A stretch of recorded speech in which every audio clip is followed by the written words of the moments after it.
As we continue to shift into using power words instead of just learning to lessen our negative thinking, it's important that we learn about the creative power of words. So again, we're talking about ability this week, authority we talked about yesterday.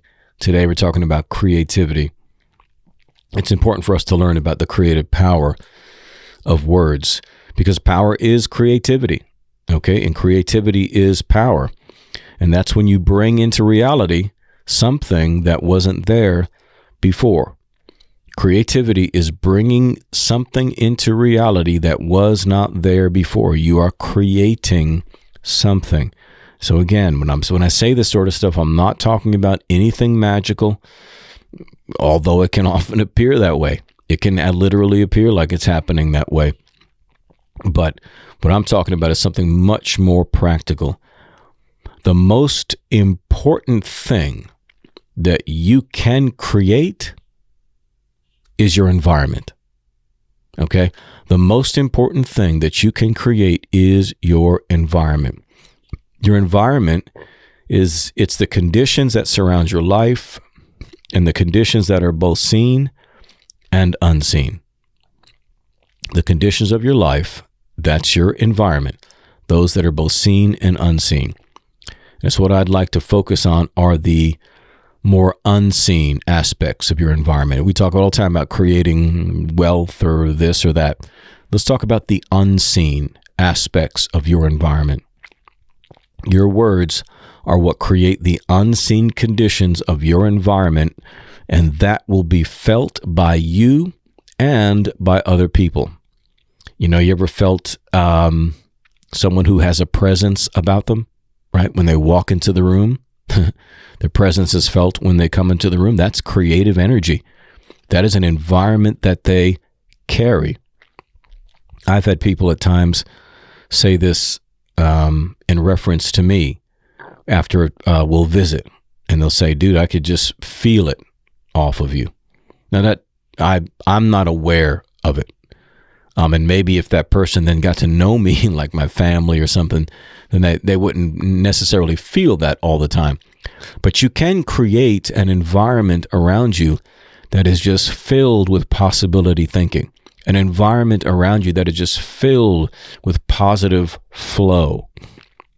Now, although there can be, any number of scientific explanations for that phenomena of creative energy, the simple truth is that you can create this positive environment that you live in, and that environment will shield you. I guarantee it.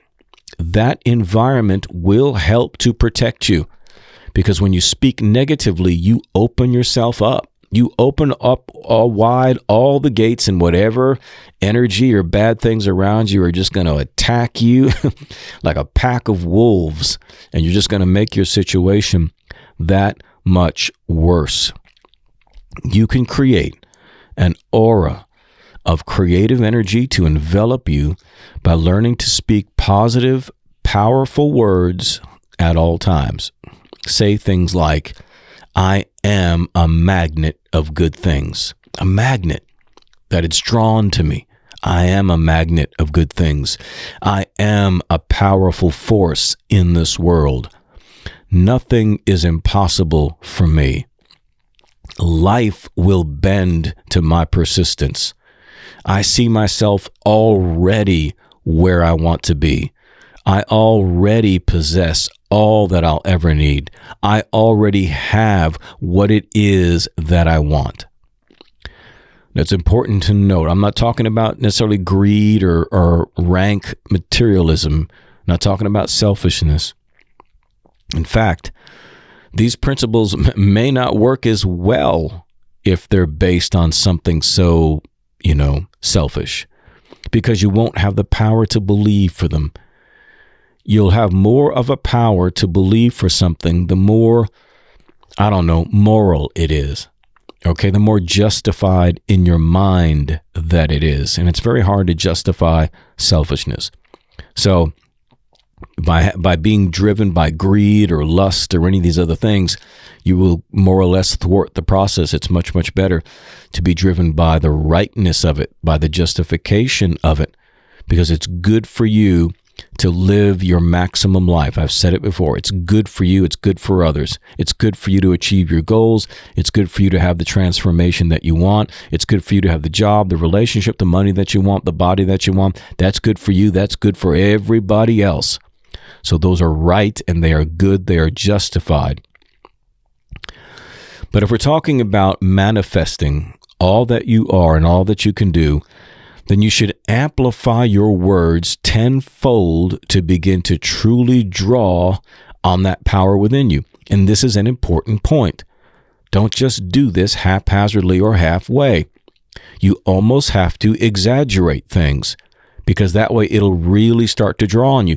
Your subconscious mind, and I hope you hear me now, your subconscious mind is not going to believe anything that doesn't have emotion attached to it. So when you begin to speak these words out, try to put some emotion behind them. Again, motor breath. Try to put some emphasis on them, put some emotion to them. And as you do them more and more, your mind will start to believe what it is that you're saying. And your subconscious will really begin to register it. And soon it becomes true faith, true belief, powerful. And things start to move in this world on your behalf. You've got to believe, man. You've got to believe it in order to create this reality. Can you dig it? I hope you can.